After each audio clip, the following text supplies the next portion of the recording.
Hello, Orlando here. Welcome back to the channel. Today I'm going to do something I wanted to do for a long time. I'm going to do a reaction video. And I'm going to do a reaction video to a video which, to be honest with you, really changed everything for me. This is a video which was released on the 28th of February this year by Ethan Nestor. The Truth About Furry Conventions. And I think I saw this video sometime in March this year. And this video was one of the reasons I bought a ticket to Fursuit in April. So this was really my introduction to the fandom in many ways. And anyway, now we've got our streaming service up and running and I can do these things. I'm going to give you a bit of a reaction to this video. It's quite a remarkable video actually. I have to say, first and foremost, there are definitely things about this video I don't like. But let's put it on and let's have a bit of a listen and see what's going on. First thing I'm going to say is this video is stacked full. Hang on. Stop this here. Of music. So I'm going to set this to. Come on. Back to the start you come. So I'm going to set this to mute. And I'm going to put the subtitles on. There's a lot of music in this video. A lot of music which is probably copyrighted as well. So I don't want a copyright strike. So we'll watch the video silently with the subtitles on. Okay guys, this is about 33 minutes of video here. I'm going to skip over a bit of it. There's quite a long promotional bit in there which I don't really think is appropriate. It's also a bit not safe for work, so I'll skip over the self-promotion part of the video. But apart from that, let's go. Let's have a listen to what Ethan Nestor has to say. This is one of these non-furry goes to furry convention type videos. And yeah, what did Ethan think about being a furry for a weekend? Let's have a watch together, guys. So yeah, nicely professionally made looking video, nicely edited, all put together, nice quick cuts. Yeah. Yeah, we already know we're in for a bit of a show. I do like this actually. I think this is a very nice sort of way to introduce a video like this, to give you a bit of a history lesson. I think it's nice and respectful as well. It's well done, although yeah, he does get quite a bit of pop culture in here, doesn't he? And yeah, arcade video games seems to be very much a popular thing at furry conventions. If you're a gamer and like the retro type games, there's always an opportunity to have a play. And yes, yeah, I like this intro. It's a good intro. It's a good intro. And this is the first furry convention from January 1989. And yeah.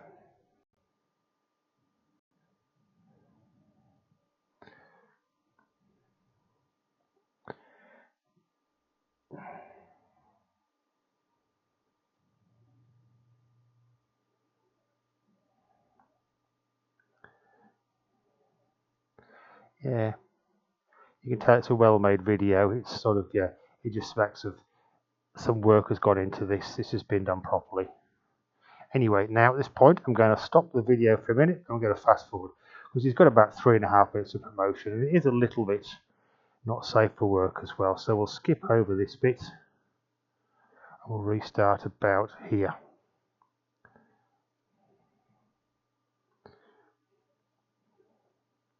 And hopefully my wonderful internet will come to the party and allow me to play this video. I certainly hope so. It's going to be a pretty boring video. We're just sitting here watching the lines go around for a while. There we are, got it going again. Great internet, isn't it? You just love the internet. It always can play up whenever you least expect it. So here's a bit of his, yeah, the real instructions to what he's doing.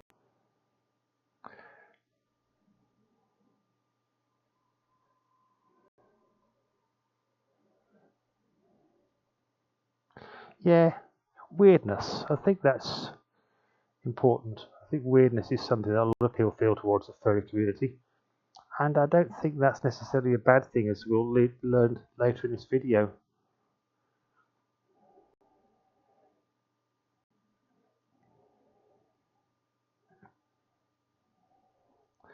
Yeah, I don't know how good these subtitles are, but I couldn't play the audio. The audio was just going to get us a copyright strike, I'm fairly sure.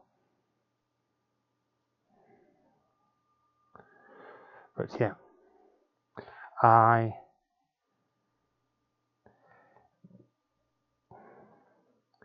and it's actually, in retrospect, this bit's actually quite important to understand that, yeah, he likes the fact there's going to be live foxes there. He likes live foxes. We'll come back to that later.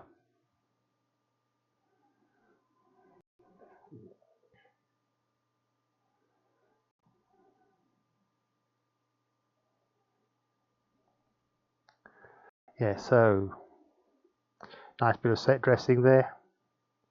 Obviously made films before this guy. Now this bit I do have a bit of issue with. Stop this here for a second. For anyone who's new to the furry fandom and then would like to take a video or photographs, he's made a fairly big etiquette error here. I presume he's got permission, but as a general principle, you should never take photographs of fursuiters with their bodysuits on but no fursuit head. So I assume these guys know and are cool with it, but yeah, many are not. So please don't do it. Please don't photograph people with no head on but a bodysuit.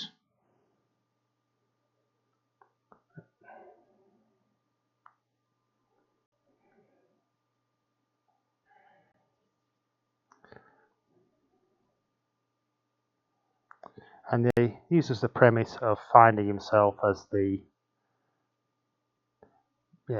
story, and it's a reasonable thing. Now we'll come to why I don't totally agree with it a bit later. But there he goes.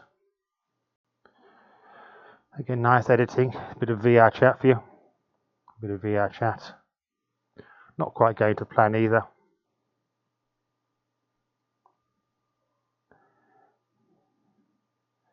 Yeah, so you get a bit of a vibe from this intro as to what's actually happening at a convention like this. And we get to look at some, fairly adorable fursuits in this video as well. Now,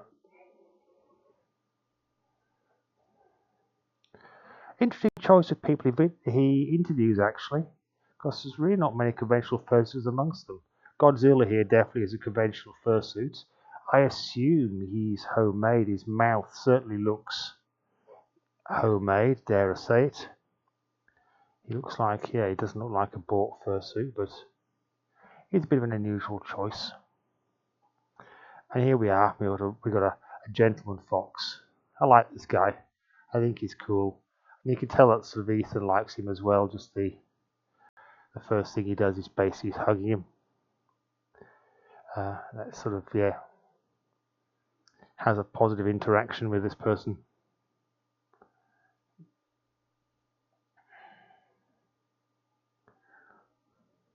And he has, to make quite a cute suit, actually, hasn't he? You'd think he was definitely worth a hug if you met him at a furry convention, wouldn't you?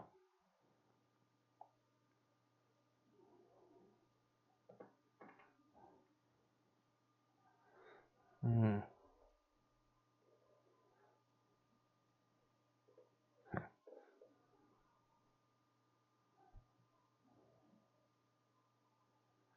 Yeah.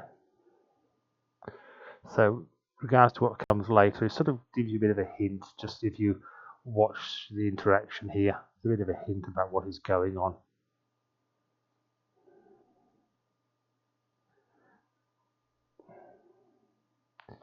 Yeah, I do like this guy, actually. I do like this guy. Technically, what he's wearing is a kigurumi. It's not really a fursuit. He hasn't got a fursuit head on, although he has sort of tried to cover his identity a little bit. But what I like is he's very clearly into his character. He's very passionate about his character. He talks at quite some length about, yeah, his beliefs and what he thinks about ocean furries. Yeah, we don't get to see his tail really, unfortunately, which is a bit sad. But yeah, I like this guy. He's again a slightly unusual choice for an interviewee, but a very good choice actually. A very good choice. He did well picking this person out of the crowd.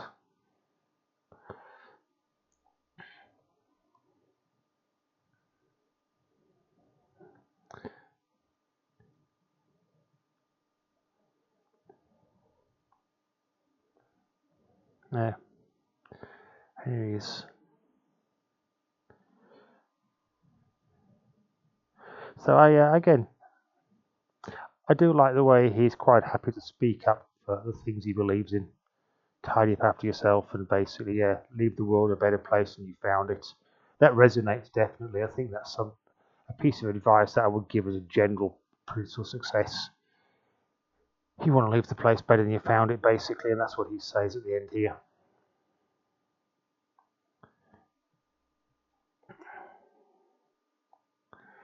Yeah, interesting individual. Interesting individual. Yeah.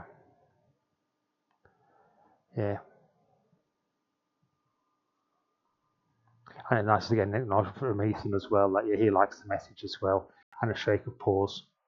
Yeah, I like this. I like this suit. She's cool. She's cool. I don't know what her character is, but she's definitely a cool fursuit. Yeah.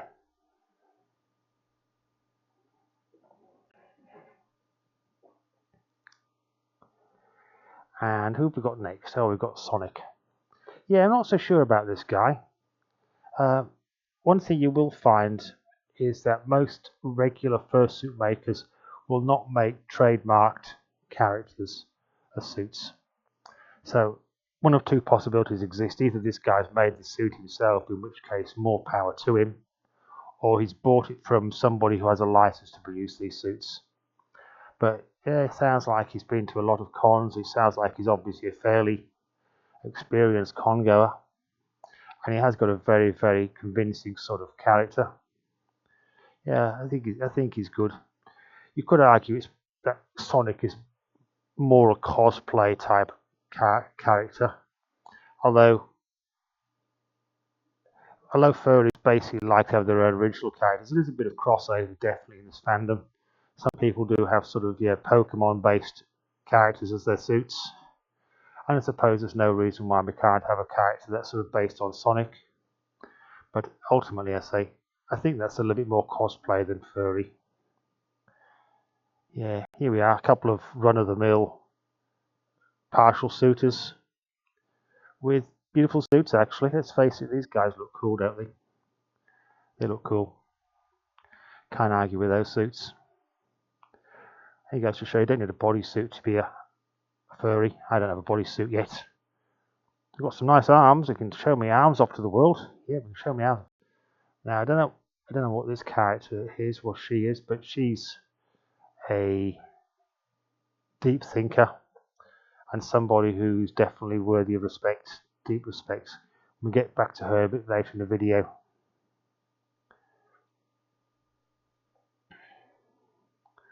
But yeah, I think there's the message here, I think, for anybody who's new to FurryCon is go and talk to some fursuiters. Most of them don't bite. In fact, I don't think any of them bite. And you might just learn some things and you might even make a friend. Yeah, and this is a bit where I think the video does get a little bit strange. He uses the premise of his visit to the con to find out who he is. Now, I think by the time you get to a FurCon, most people would have a reasonable idea of what their persona would be. But obviously this guy is playing on the I don't know what I am. But he's doing something admirable here again. He's commissioning a furry artist. And that's, yeah, bringing some commissions into the field of is basically a good.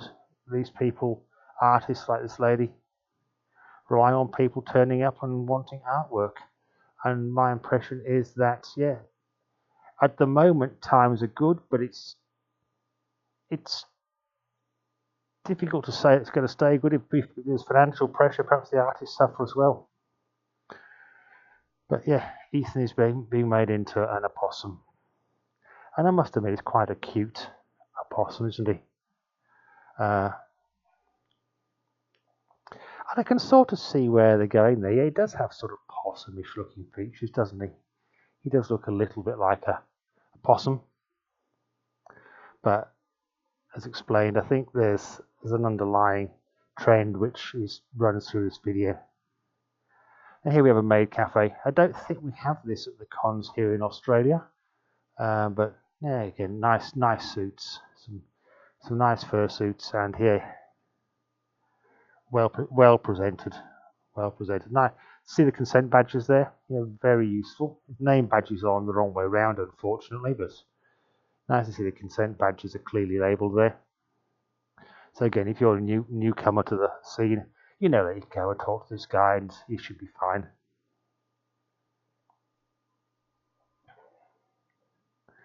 But we do, yeah, haven't been to a maid cafe yet. One day perhaps. One day I might get there. But yeah, pose for some photos with some cute fursuits. Can't argue with anybody doing that, really. I think fursuiters love to be photographed.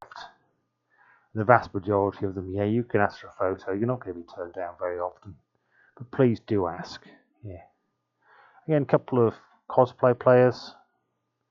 No problem. That's perfectly good crossover. We as furries go to cosplay events, so that's if you cosplay player couldn't come to a furry event. Yeah.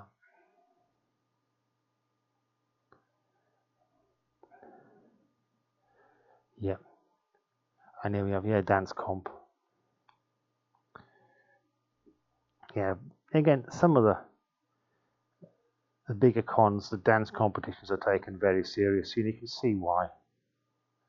I've said elsewhere, my dancing skills are terrible, but I'm going to have to learn at least a little bit so at least I can turn up and do something. So if someone wants to teach you to dance, please make it known. Yeah, I'll be happy to do a bit of learning. But these guys are good. Of course, you know they're going to be good. And yeah, I think this is really, he says, yeah, these people are bulletproof. You get that feeling. You don't know that until you actually wear a fursuit. When you're actually inside the suit, and yes, you are in a different place. You don't have to worry about the world outside. Now, this I think is one of the key parts of the entire video. This is one of the key things that's said.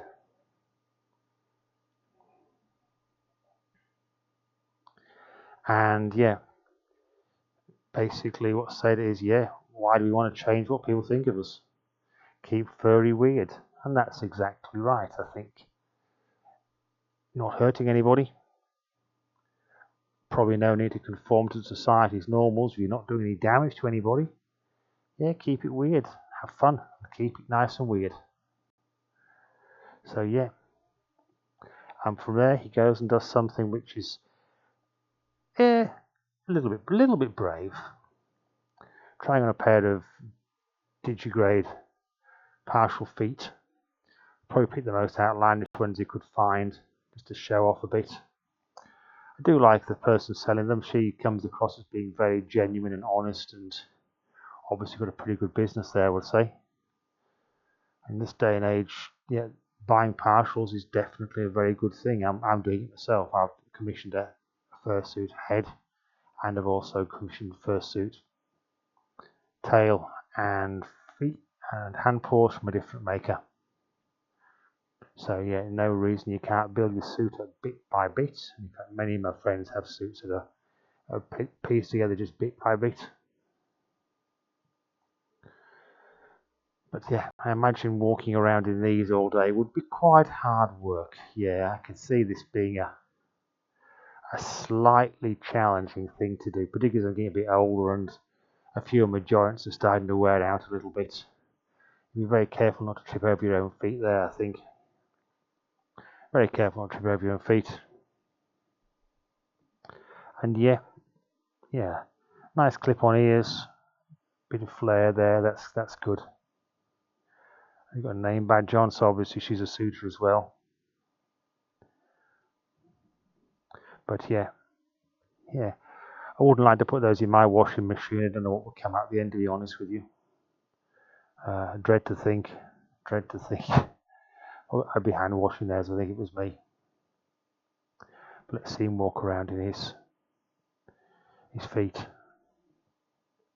And yeah, I do take a point that if you live in a cold climate, wearing a fursuit is a very attractive option in winter. You're not going to get cold. It's winter here, and I'm certainly not cold at the moment, I can assure you.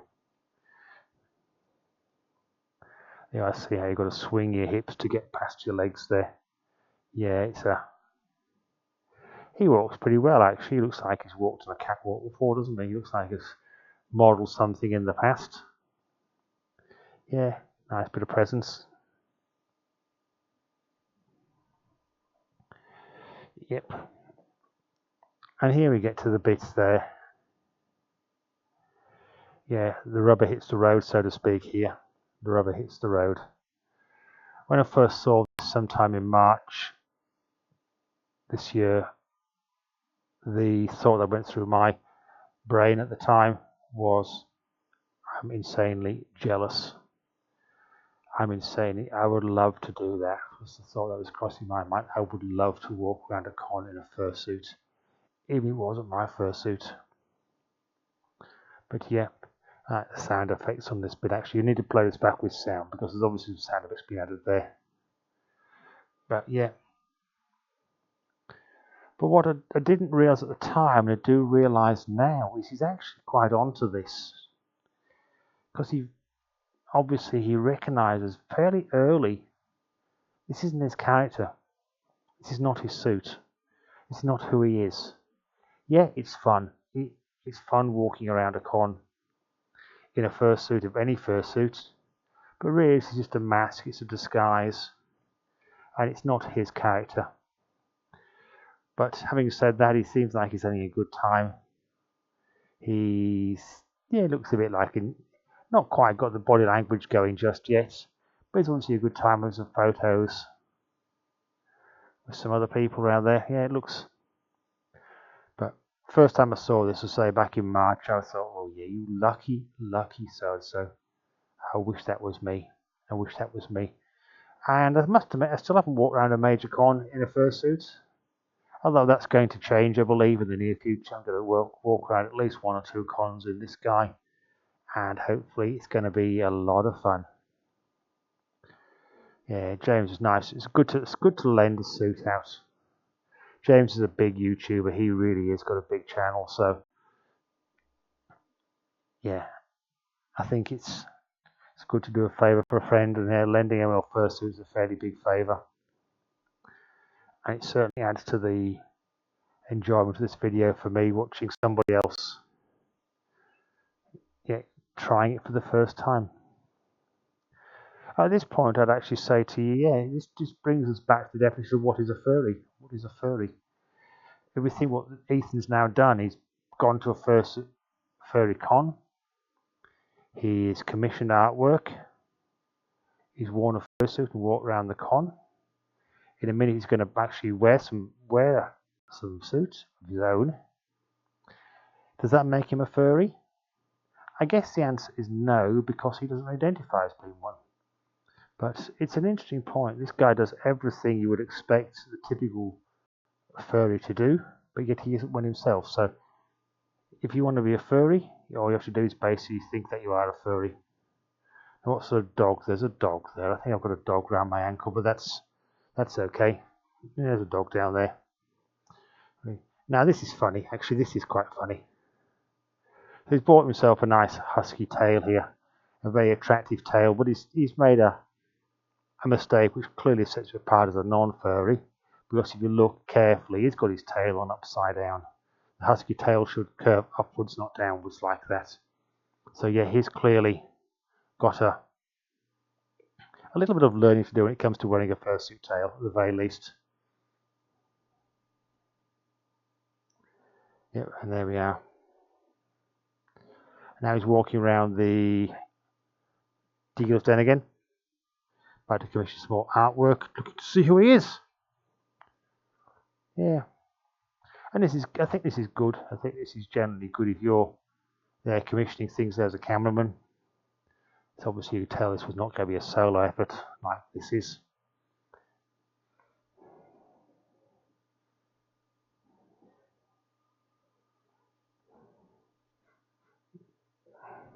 What's my dog doing? I've lost my dog now. My dog's run off. Yep, some nice typical artwork. One thing I'd advise you if you're a newbie going to a con, take plenty of money. It's very tempting. There's lots of stuff there. There's lots of stuff there you might like to buy. So yes. And here we are, it's got some artwork, some custom artwork there.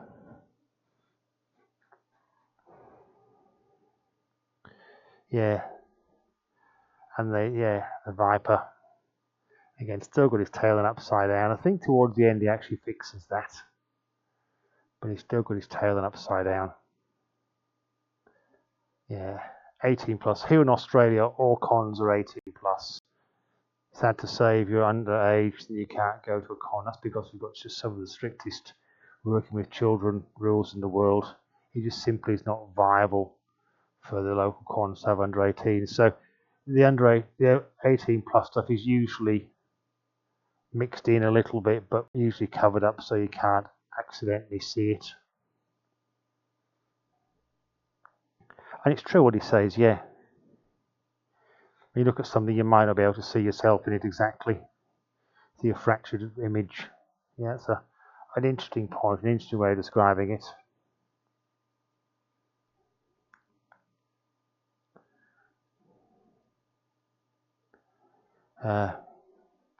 What can we say? Yeah, it's fun. If you ever go to a con, then wandering around the dealers den is definitely a good way to spend a while. But yeah, be warned, you will spend money if you stay there too long. You will definitely spend money. It is dangerous. Although yeah, it's probably the best place if you want to buy something furry. You can even buy a fursuit there if you really want. And as I said before, that must be just so cool. Being able to walk in plain clothes like this guy and walk out wearing a partial fursuit must be just the coolest possible experience. But he's still searching for this mythical fursona which he doesn't know about. By the time I went to my first con, I'm pretty certain, in fact I'm more than pretty certain, I knew I was a wolf. As you can probably see if you're watching this video, things have changed a little bit since then, and I might have more than one fursona now. But I'm still a wolf, and the wolf will make his appearance in due course. And if you stick with this channel, you should get to see my wolfy friend. Again, these rainforest capos, never seen this sort of thing locally, although I tend to skip this bit of the video. I must admit, it's sort of he's sort of playing on the existential crisis, isn't he, rather than the actual convention itself. If you've been to a convention, there's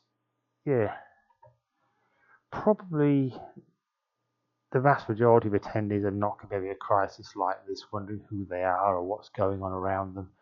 Most people already know, and if you don't know, well, you can have a good time anyway just by looking at the strange and wonderful fursuiters and some of the weird and wonderful things going on. Trust me, it's not very sensible. There's a bit of weirdness going on all over the place, and people tend to have a good time. But this, I think this bit of the video is a bit contrived. It doesn't come across as being very natural or really realistic. I think this is really just out of a dramatic effect at the end of the day. But what does happen next, I think, is a bit more relevant. When it describes the experience of looking for the foxes. Yeah, nice big convention centre. He's obviously up fairly early there. No one around. This would be very typical of the last day of a con, from what I'm told. After a party night on Saturday and Sunday morning, people tend to be a little bit later getting out of bed and getting into the convention swing. But yeah. But yeah, he wants to see the live foxes. And again, a little bit of fantasy. It's nicely done. Nicely done, a little interlude that doesn't seem to really fit the rest of the video.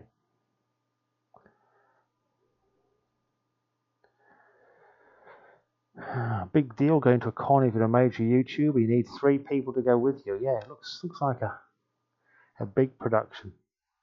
A big production.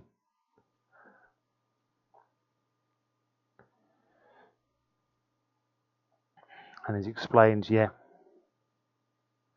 he's looking for the fox. And he's found his fox, an Arctic fox and a red fox.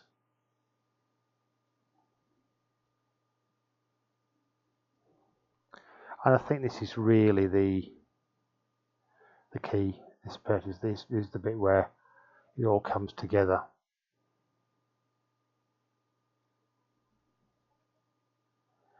And I think this happened to my friend Philip, actually. This happened to my friend Philip. It wasn't a fox he was looking at the time, it was me, Orlando the deer dragon. And Philip looked into my eyes in an advert one night, and he saw himself looking back. And he thought, that's me in there. And then he bought me about 10 minutes later when the owner told him that yes, you could be modified. But for those, yeah, that's what a fursona is, guys. When you look into an animal's eyes and you see yourself looking back at you, that's your fursona. The rest of this video then feels a little bit like a sham, really. He's found his fursona. He just hasn't admitted it to the world at this point. But this guy's clearly a fox. The clues were there if you look. His interaction with the fox before and the fact he wanted to come to the convention to see a fox in the first place. This guy is clearly a fox. That's his fursona. And we get to see the foxes sitting around and being foxy for a while. Yeah, rather cute. We like her. I live in Australia and we don't really have a great reputation with foxes here. Foxes are not native to the country and they do bad things to our native wildlife. So I'm not a huge fox fan locally. But yeah, I take your point. They are very cute creatures. And yeah, sort of wraps it up now with the sort of summary. But yeah, a few photos with some fursuiters, a few replays of things that would have gone on. And then the sort of big closing number, but sadly set it all to some very obviously copyrighted music, which means I can't really play it here without getting a copyright claim or copyright strike, even worse. As he says in his description, you can apply for a license if you wish. He's pretty big enough they can afford to do that, but a small tube like me, some with a small channel, really can't afford to do that. Yeah. But he's right. Don't worry about what other people think. Absolutely. If you desire to wear a fursuit, you wear a fursuit. You want to go to FurryCon and discover what's going on, go to FurryCon. It may or may not change your life. It probably won't. It's probably not that life-changing a thing to do. But you just never know. As I always say to anybody who wears that fursuit, do this at your own risk. Not that it's physically dangerous to wear a fursuit head, it certainly isn't really, but there is this small risk that you're going to fall in love badly to the point where you need your own fursuit. Now look at this, see now he's got his tail on the correct way around. Yeah, his tail's correct now. Before it was upside down, now he's put his tail on properly. Someone's obviously told him, I would imagine. There you are, he's got his husky tail on right. Happy now? And a few more beautiful fursuits and a dog. Oh yeah.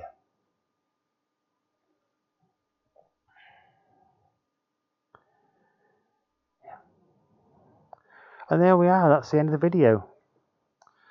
I must say, having watched it initially, I thought, wow, I want to do this. This is something that I really, really would like to get involved in. Having watched it now, having been a member of the fandom for a few months, I can now see that there's some things there which are not quite right. It's not a big search for yourself, be a furry. It's not a big, it's not sort of any sort of big search. But at the end of the day, it's more sort of the happiness is the road, isn't it? Really, happiness really is the road with this sort of thing. Basically, it's all about a voyage of discovery. It's about getting out there in your suit and having a good time, connecting with people, connecting with yourself. Connecting with yourself is what people do forget. It is very much a journey of connection. And to the point now where I think me and Philip are a team. Philip very kindly lets me do the talking. He lets me sit here and be deary and dragony and do silly things, and he does the hard stuff like uploading things onto YouTube and setting up all the gear and things. But yeah, I think we work as a team. We're a partnership. We work together, and yeah, that works just great for me. And long may it continue.